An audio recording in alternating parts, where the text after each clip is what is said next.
Hello and welcome to Note to File, a clinical research podcast. A collection of interviews, candid commentary, and general nonsense for the clinical research community. Check us out at notetofilepodcast.com.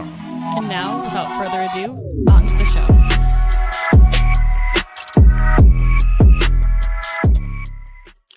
All right, guys, welcome to another Note to File. Denali, how's it going? Good, man. Flaming Lips. Nice song.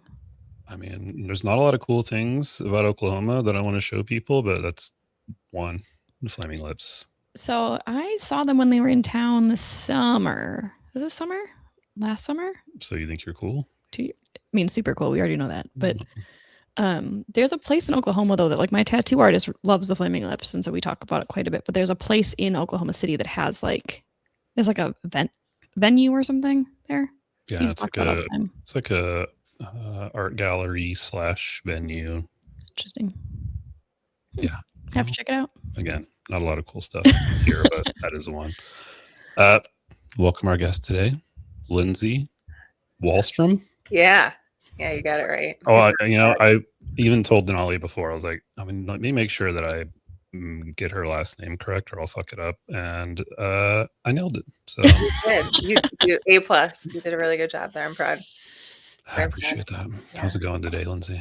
It's going. Yeah. It's like what is it? Is today Tuesday? I almost said it's a Friday. It is not. No, I'm. How it's going this week. Yeah. I'm with you. I have a hard time these days with what day it is, but today is July 28th, and it is National Milk Chocolate Day. Apparently. Oh. Well, that is really good to know. So milk chocolate or dark chocolate? Depends on my mood. Like if we're talking s'mores, you can't go dark chocolate. Yes, agree. Right. Fellow Midwesterner, so campfires played a critical role in my life in the summer. But dark chocolate, yeah, for sure. Especially if it's got like a little cinnamon or something in there. Into that. Yeah. What about you? Honestly, probably white chocolate. I'm not a huge chocolate fan, just like in general. Like I like chocolate, especially like s'mores or other things, but like I would much rather go for like potato chips than sweets, just in general. So okay, it's all right. I'll eat all chocolates. Yeah, bring them on. Today's also National Soccer Day, so that's appropriate. Yeah, I know we're a little past the World Cup now, but I hated soccer, and now I have a 13-year-old daughter who's addicted to soccer. So yeah, I'm a convert. Yeah. One of my favorite Rona stories are actually two tied to soccer. One is when she was 18 months old, was like, "Hey mom, on our way home from the park, can we stop and get soccer ball ice cream?" And I was like, "What are you talking about?" Cookies and cream. Because obviously she was a genius, duh. And then the second one was she played soccer for 3 seasons and just spun around in the field and looked at clouds. And then her last game scored 6 times. I was like, "Hey, what happened?" And she was like, "I just thought I should try it." That's amazing. Fair. Sometimes that's all it takes. Mouths of babes, right? Making your mind up. Yeah, you're gonna do it. Try something. Yeah. My daughter's playing soccer this summer, but it's like amoeba soccer because it's like that age where it's like there's not actually like a game. It's just like the ball is the nucleus. It's just like this like conglomeration of children that follow it around. Yes, that was the stage that we were at. That famous quote. That's so cute though, and they go the wrong direction. They just get distracted by dandelions. It's the whole thing. Yeah, it is. Let's do what we do. All of our guests, Lindsey, tell us a bit about yourself, your background, how it kind of touches the clinical research space, and just hear your origin story, if you will. Oh, how far back are we going? I'll start with the relevant stuff, but you can tell me if you want me to go further. So for those who don't know me, I am Lindsey Wahlstrom. Brad did get it correct. That was a lot of consonants in that. I worked in clinical research for about 15 years now, mostly patient engagement and recruitment.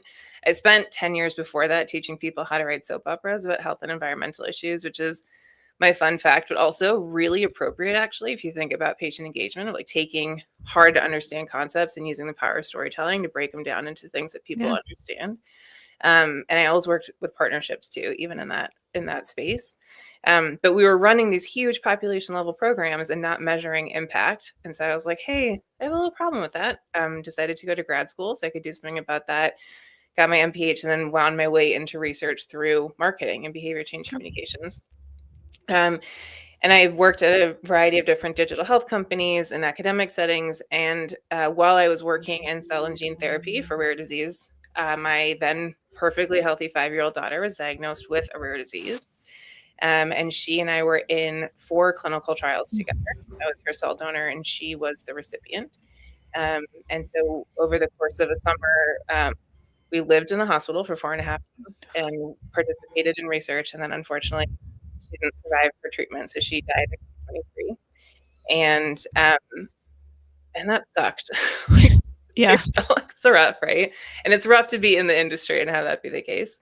But what surprised me most is that I didn't go the path that so many people do of like, hey, I need to find a treatment for this, because the reality is we had phenomenal care.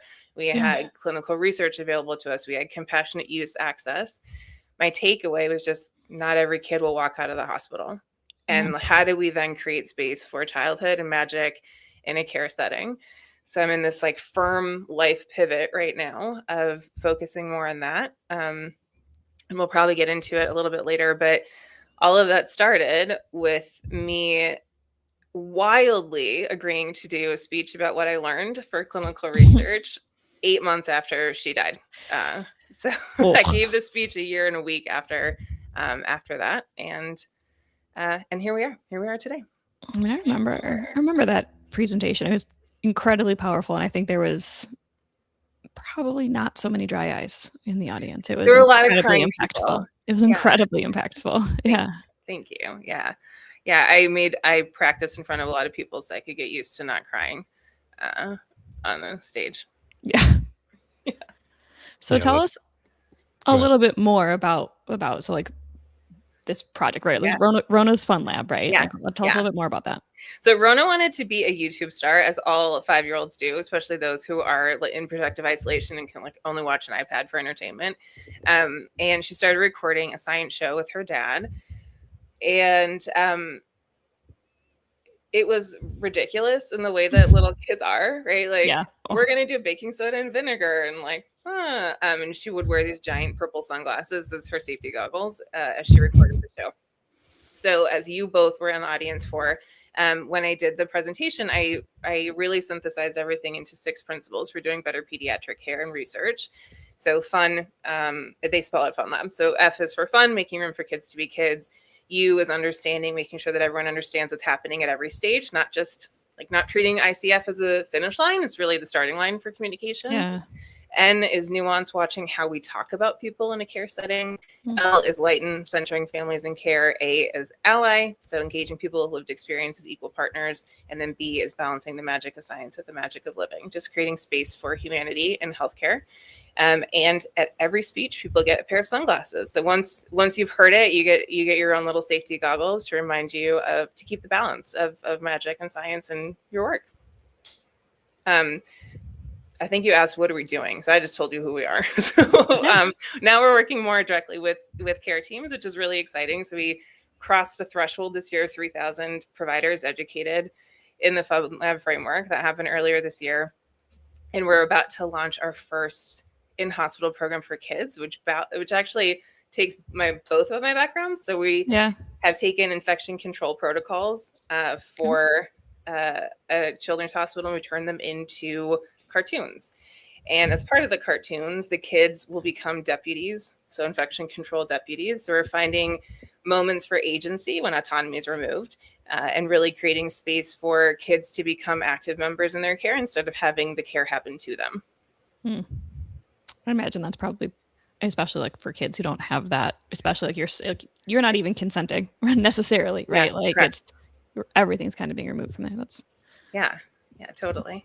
And if people are going to be at ING this year, actually, we're going to preview them at a breakfast on Thursday morning if anyone wants to come and see them. So how did you get plugged into the Innovation Network gathering? How did that happen? Yeah, got plugged in because I started posting on LinkedIn at the encouragement of one of my coworkers. And the second post I put up was a little bit of a rant, which, hey, we're familiar with. Things happen. Things happen when you rant a little bit, as long as you have something behind them to back it up. And so I went on a little bit of a rant about what are the things people actually care about in a research setting. And it is, are the parking lot attendants nice? Is the front desk person pleasant to work with? Do you get free parking maybe? Is the hospital nice and clean since you're going to be spending so much time there? So thinking about things beyond like, what does the protocol say? And what are the endpoints of the clinical trials? Just, hey, I'm a human having a health experience, which is a very human experience to have. How do you recognize and honor my humanity in that? And Bernadette Tosti, who I had worked with before, reached out and she was like, hey, I have this idea. Are you open to connecting, learning some more? And I did. And I spoke with Jeff, and then it just kind of took off from there. And I'm so glad I did that. Just to get plugged into that community and a group of people who think differently about the hard, big questions. I think it's a really fun space to sit in. So over the course of the past, because that was 2 years ago, yeah, 2.5 years ago. Yeah. So over the course, like we've seen you there. Yeah. Over the years as well. How has Rona's Fun Lab sort of woven into ING? I know you had like a breakfast last year. Like, have you seen those cross? So I would say that without ING, there wouldn't be a Fun Lab probably, because I did the speech and I was like, so we're done now. And then everyone's like, can I be on your board? And I was like, are we doing something with this? Oh, this is happening. Okay.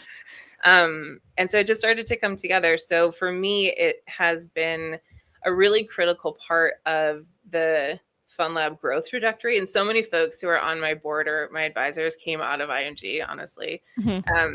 But it's just a space where I have found really open minds to thinking differently about how we can approach research, how we can approach care, and creating space for those types of interactions. So last year we did a breakfast. It was just like, hey, this is what we've been up to, because we've been up to some things. But last year was a lot about running an organization is a lot of work. And it was a lot of the like getting the 501c3 status and incorporating as an organization and setting up the board and bylaws and all of that.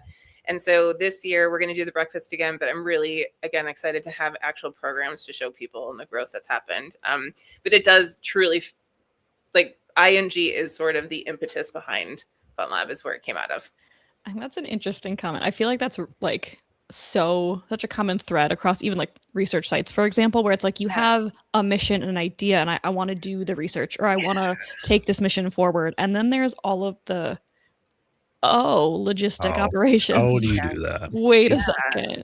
Yeah, for sure. And I love what you guys do too. And like, Brad, I have SOS on my list for next year, but I because for me, like healthcare doesn't work for patients and it doesn't work for sites either. Like it's not working for anyone. And if we can just take a step back and be like, hey, this system doesn't work. Maybe we should rethink some of these systems. It's working for someone. It's working for some people. Just I know. Not the right. There are more of us for whom it is not working. Yeah. And I think we could all join forces. Like I never want to be against doctors. I actually feel like doctors equally are like, this is not working either, right? Yeah, it's group therapy during these conversations sometimes. So I mean, that is what I loved about ING. I still love about ING is that it is a mix of across the industry, and not just like your normal conference that you go to, and there's just a big fucking exhibition hall that people are trying to sell stuff to you, but people who care and want to help fix it, because we all.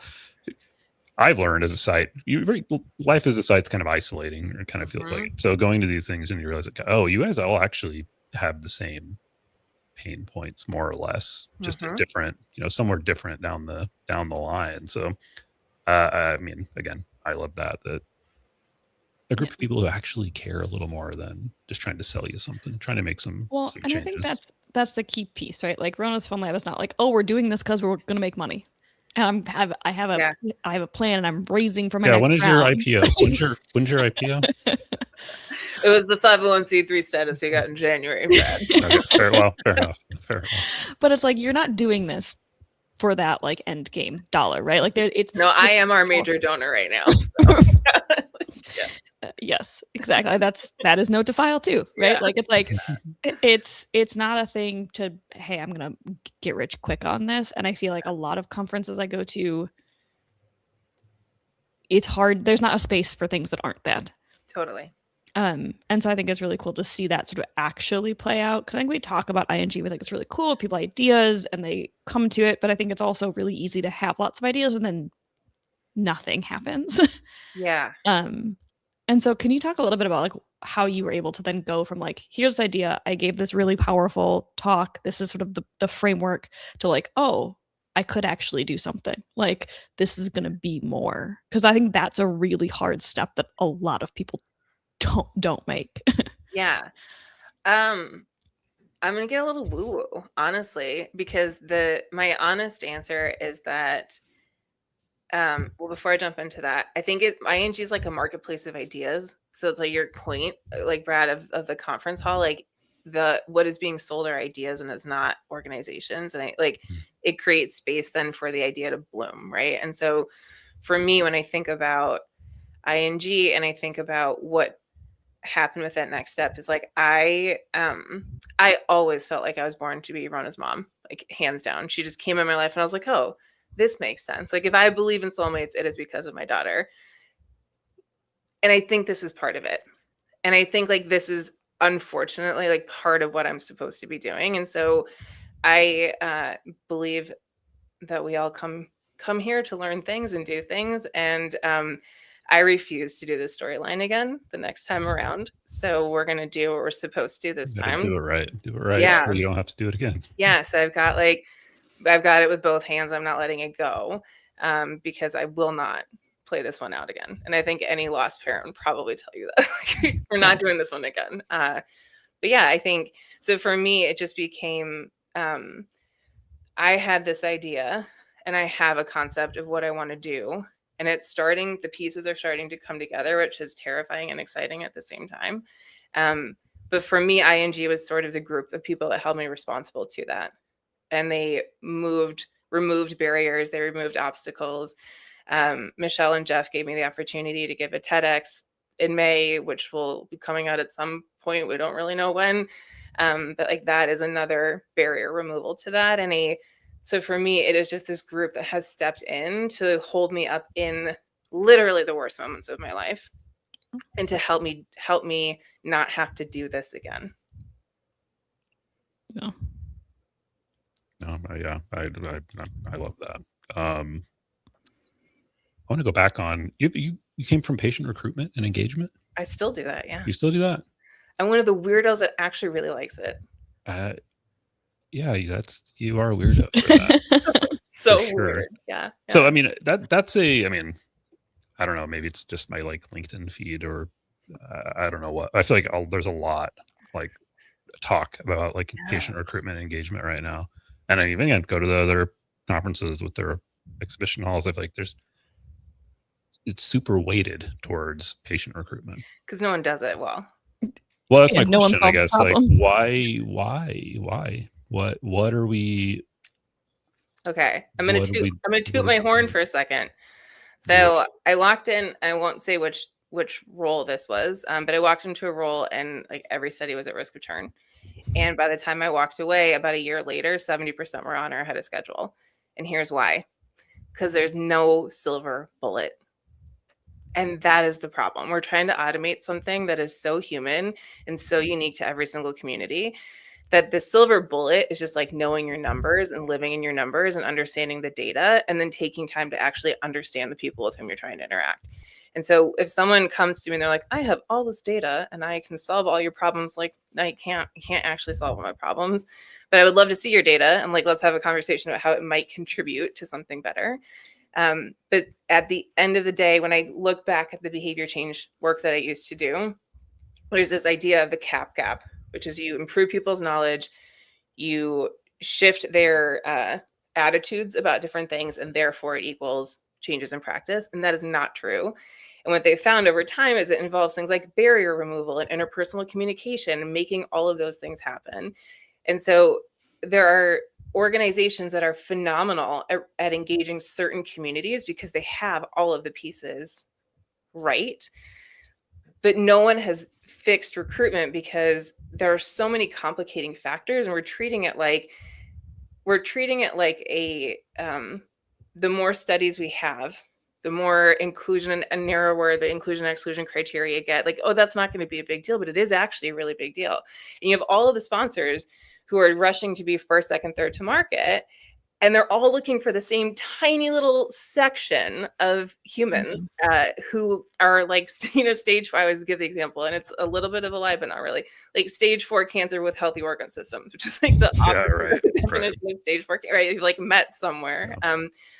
So for me, I think the actual answer is just like, it's going to take time. And we don't want to hear it's going to take time, but the more we can accept up front that it's going to take time, and then do the legwork to build the trust in the community, to engage people, to get the materials right, to really understand numbers, the faster we actually get to recruitment. It's the only time that I've ever exceeded or been early on recruitment is when I did the legwork to do it well.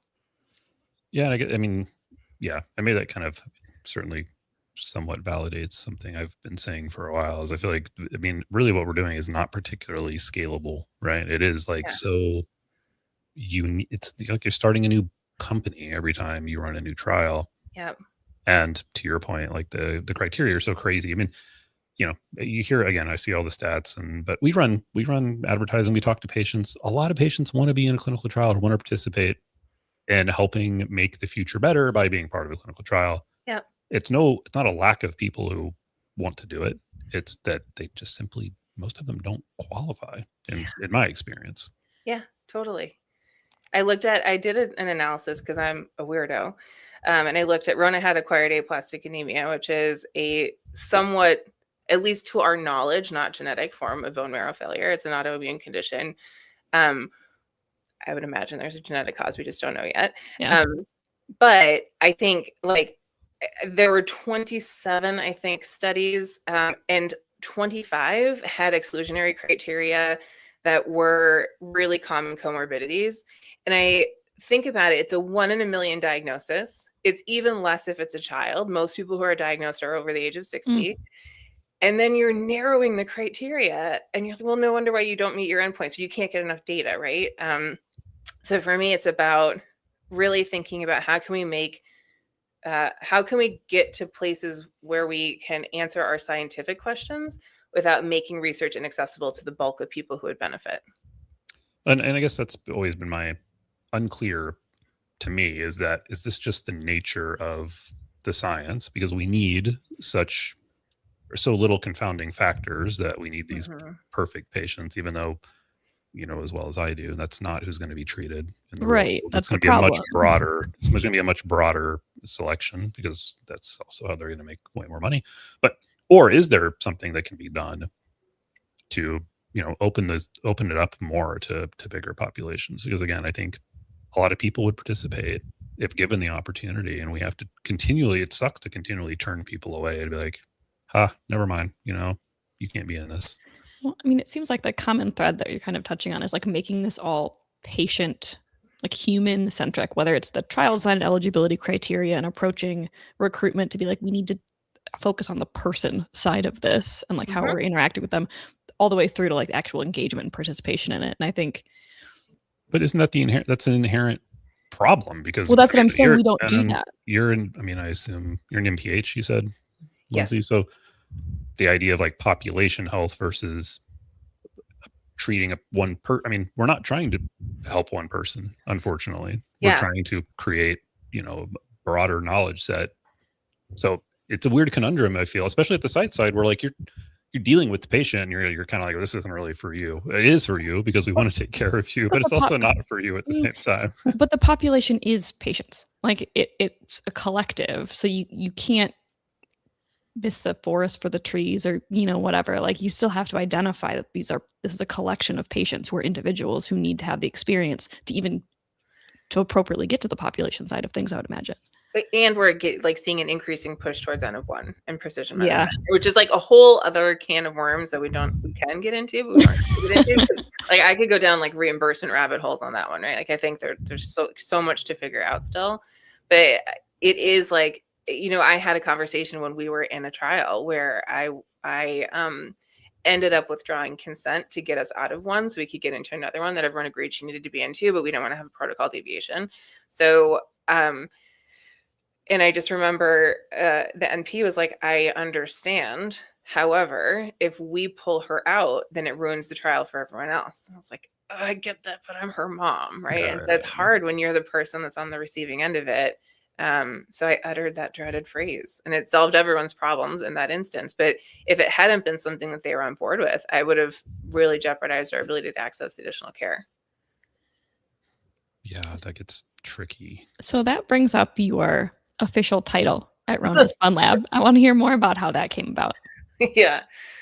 So I'm really demure, as I'm sure everyone has picked up on this watching. I don't have opinions about anything. And so that really came out when we were in the hospital. I was like really quiet all the time, especially during rounds. And I was not a fan. I didn't have a lot of fans in the residence. And one night I was having a conversation with a senior resident who I did get along with quite well. And she conveyed to me that I was being called the Momatologist. And I was like, you know what? I kind of like it. I want to keep that.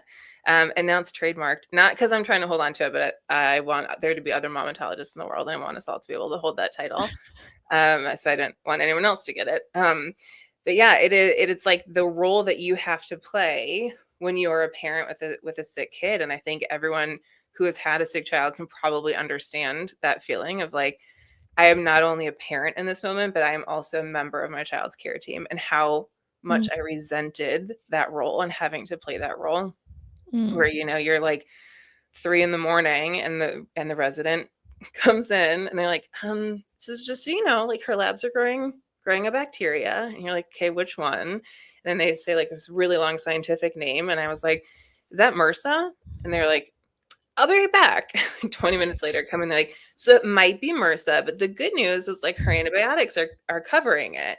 And I was like, okay, so here's the deal. Like if she's growing it while she's on the antibiotic, she's resistant to that form of antibiotics, and therefore she needs a new one. And this is the medication she needs during the rollout. And please go call an adult.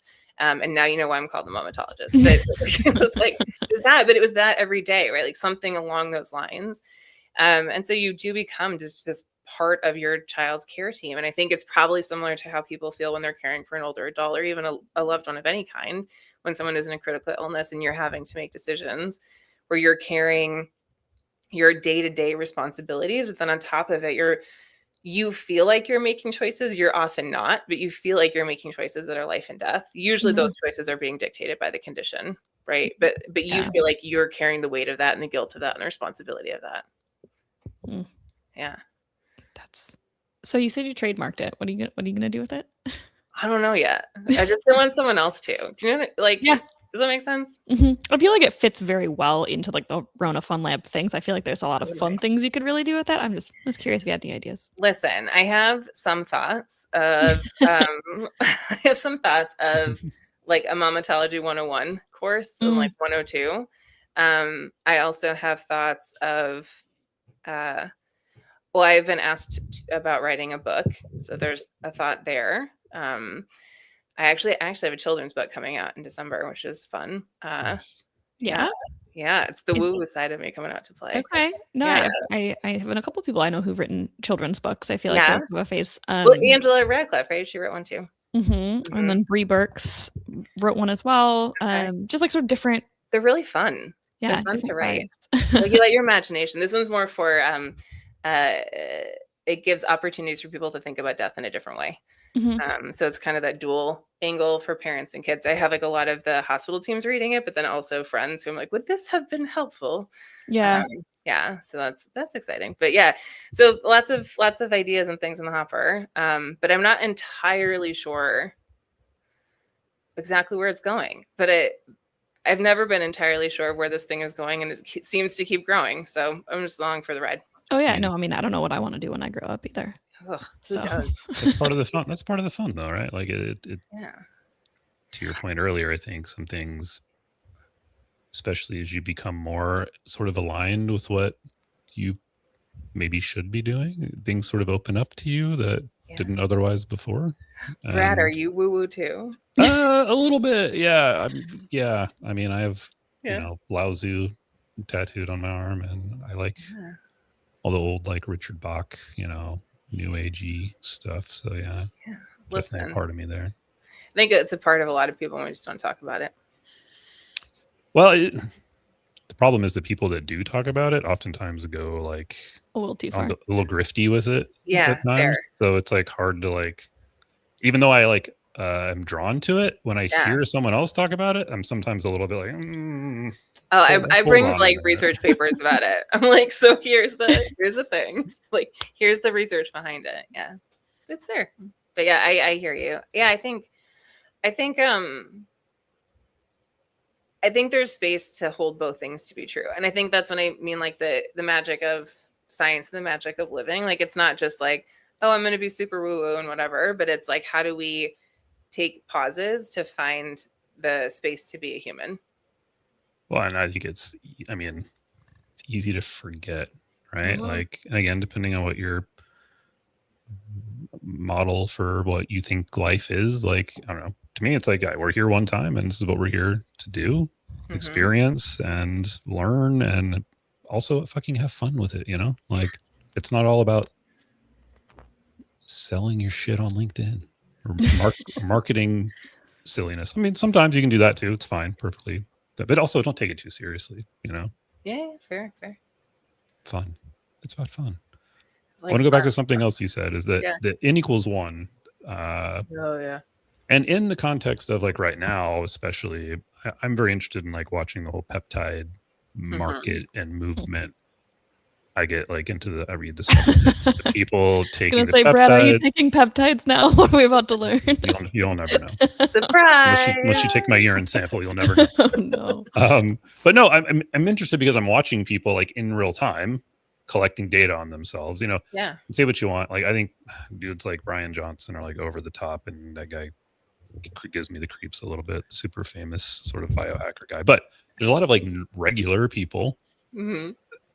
Basically running experiments on themselves. Totally, yeah.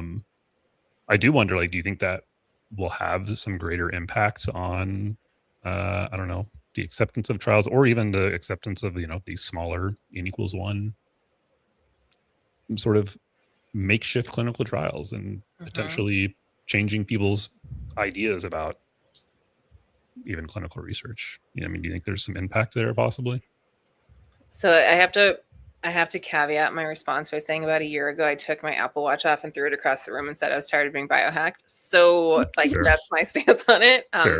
With that said, I think there's potentially an openness. I also worry it's going to take us in the non-scientific direction, because people will be looking at their own data and being like, well, this has worked for me, therefore. And the whole point of a bigger study is to detect signal from noise. And I worry we're going to get lost in the signal. Lost in the noise and miss the signals. Yeah, I guess I could argue too, we're kind of already that way, I feel like, to a big degree. So I wonder though if there's enough people, like it does create enough focus or energy that people will potentially run bigger trials. If they're saying, if there's a bunch of people shooting up, whatever, name any peptide. I'm not going to, because you don't have to pay the royalties. Secrets. That's right. But right now there's not a big there may not be a big incentive for those trials to be run, because maybe nobody really owns these peptides, right? Like they can be gotten at compounding pharmacies and things like that, but enough people with enough data, maybe the things shift a little bit. And there's so many people taking it, you could probably see a signal in population data soon. Well, we'll see. If everybody starts getting jacked, I guess, then we'll know. What do you think? I find it fascinating. I don't know. I feel like, to your point, I think it is. I think we're already seeing this. Like, I'm thinking about like scrolling through like stupid shit, like scrolling through Instagram and like seeing all these like influencers talk about benefits of this thing that I did, or like this compound and this fixed my hair, or this helped me lose weight, or this got me like, and I feel like there's so much of that which is false. It's like even like people who are reporting things and reporting data or making claims, how much of that is even real. So I feel like it's like you have people who are saying, oh, I'm taking this peptide, this is my result. And it's like, okay, but what else? Like, I don't trust it because I think people are doing it for other reasons outside of like, I'm for clout. Yeah, it's for like to become a YouTube star, right? Like I want to do this thing. So I don't know. I feel like I fundamentally lack trust in the data that people are reporting.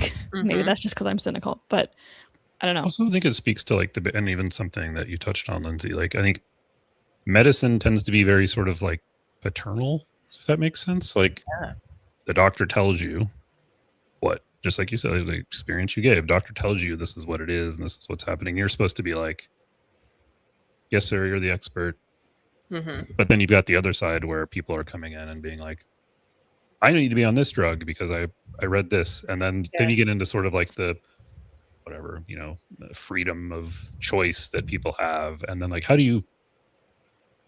where's the line and how do you sort of like discern what, because look, there's a lot of idiots out there, right? Who just will go into the doctor and be like, I need to take, I saw this on the TV and I need to take it. So give it to me.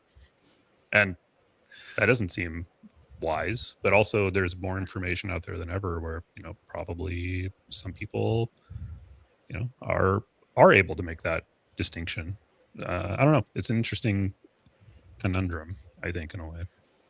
It's part of a broader shift, right? Like it's moving from doctor as like paternalistic figure to shared decision making. At least we say it is. And I think two of the 6 principles, right, come down to education and understanding, because you can't have shared decision making unless everyone understands what's happening. And so there is a level of work that we need to do to be better at communicating. I think communication is where a lot of this stuff breaks down.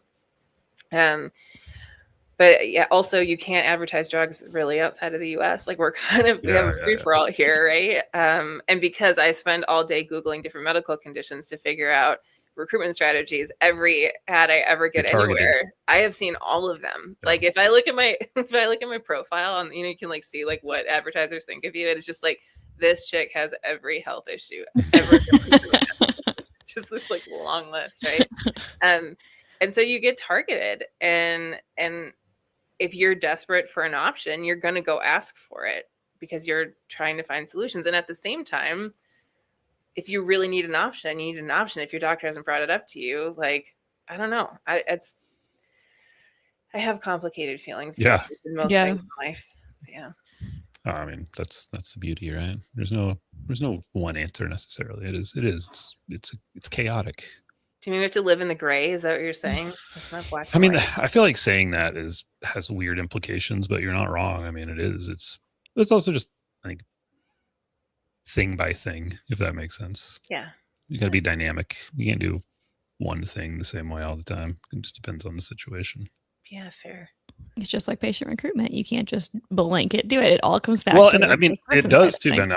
I will say, like, we talk to a bunch of patients and we get both sides of the coin. We get people who are like, nah, that disease ain't real. It's so-and-so. I'm like, what? That's, first of all, why did you answer an ad for a clinical trial just to argue with the person that you talked to?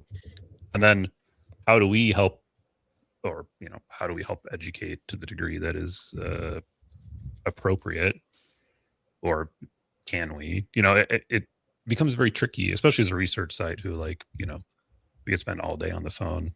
We will go out of business having these conversations time and time again. Yeah. But it gets really hard when you're dealing with them. You're dealing with patients directly in that way. Yeah. I mean, there's a group, there used to be, I don't know if they still exist. I should Google this. So out of UC Annenberg, called Hollywood Health and Society. And they used to actually work with all of the TV dramas to insert accurate medical information into storylines. So like there was one Grey's Anatomy episode with like Izzy when she's yelling at a woman who's HIV positive about like she was pregnant and she's like, I have to abort, whatever. And she's like, if you take the antivirals, that was actually done, inserted and consulted with medical professionals. And I do think there's an opportunity for education using more creative means.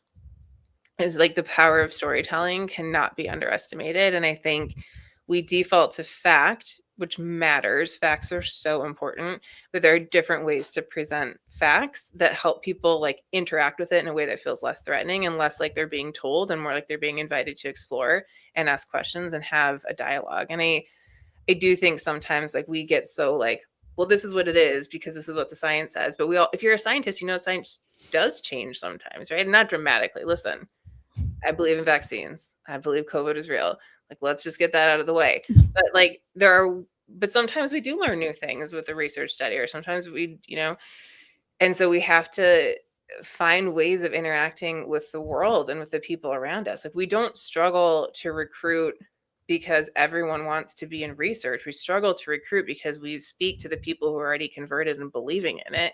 And we've yet to find ways to engage the people who are more apprehensive.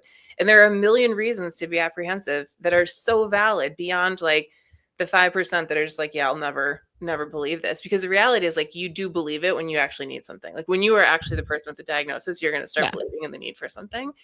But like you might not want to because you're worried about quality of life. You might not want to because you're worried about cost. You might not want to because you've heard that PI is kind of a jerk, because sometimes they are. And like you might not want to because Often. of I know. I wasn't allowed to talk to our PI for what it's worth. I wonder why. But like, there's so many valid reasons for people not being into research or wanting to be in research. And we just kind of ignore them and just assume like, oh, just because they don't believe in science or they whatever. And like sometimes, yeah, but often it's something else. But also like look at the endpoint. If the endpoint is I'm looking at terminally ill patients and I'm going to give you 6 weeks, but those 6 weeks you're going to have to be in the hospital inpatient, like I might not do that trial because that'd I'd be a rather trade-off to make. Yeah.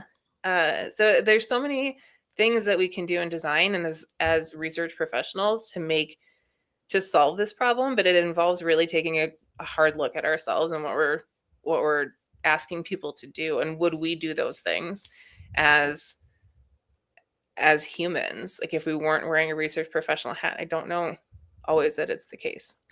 I'd argue it's probably a lot of times not the case. Yeah.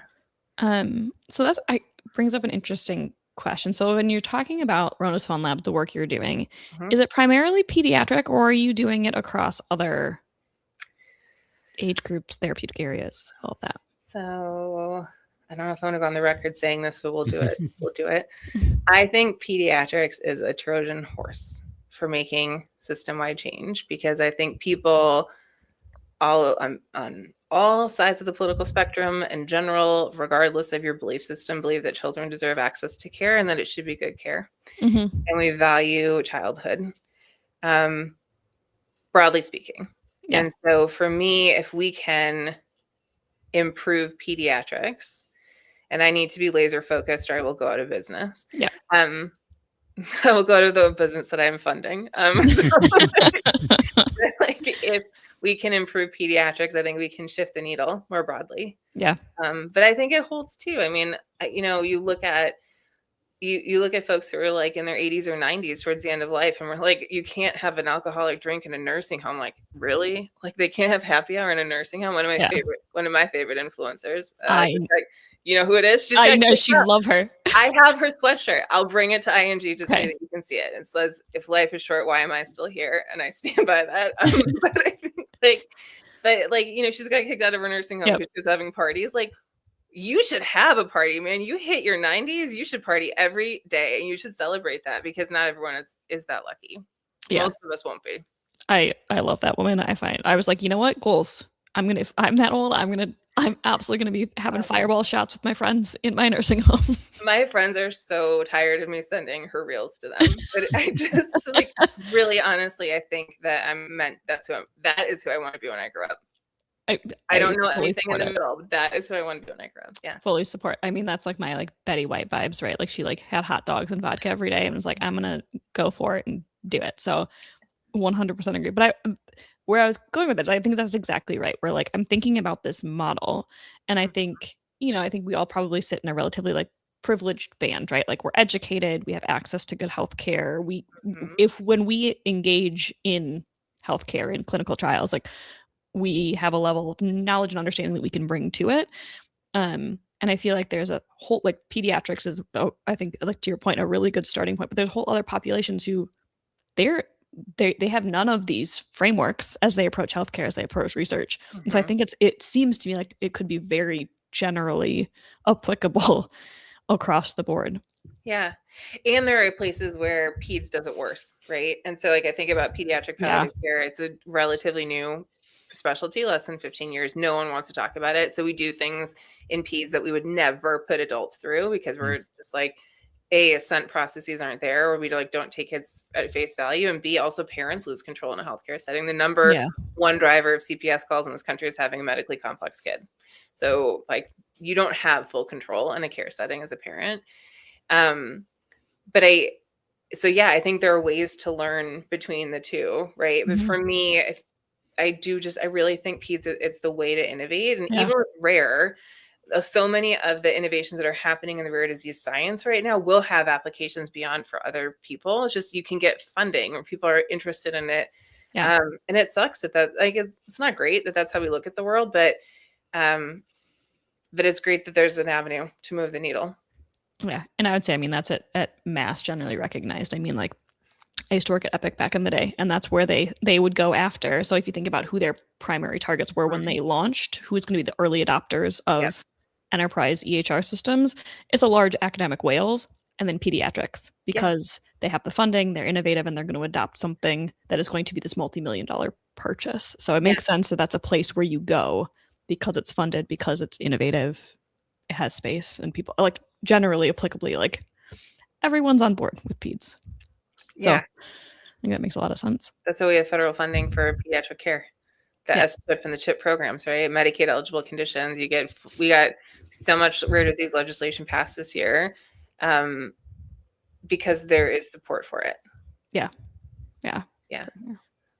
Makes perfect sense. All right, well, we're down the last 10 minutes here. Anything in particular you want to wrap up with? No, I should have prepared more. I was just so excited to get into it. And thinking about my wardrobe choices. I should have worn the shirt because it has Betty White on it. Yes. I love it. Go. I'll bring it to ING.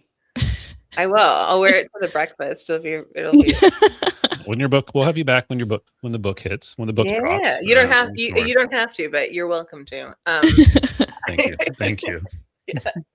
We'll see if I'm available. I'll call your agent. Yeah.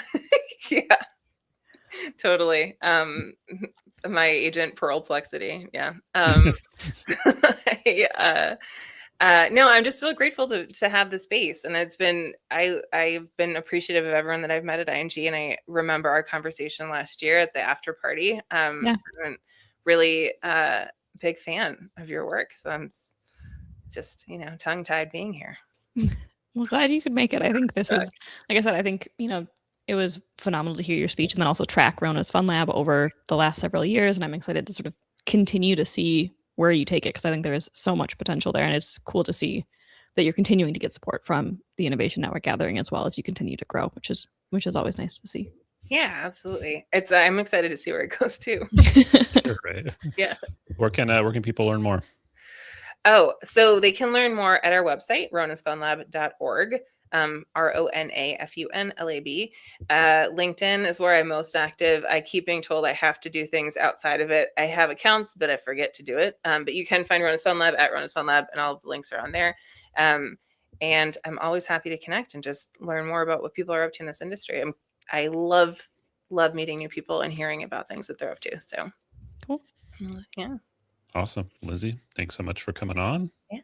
Thanks. We'll see you in October. If not before, on a call.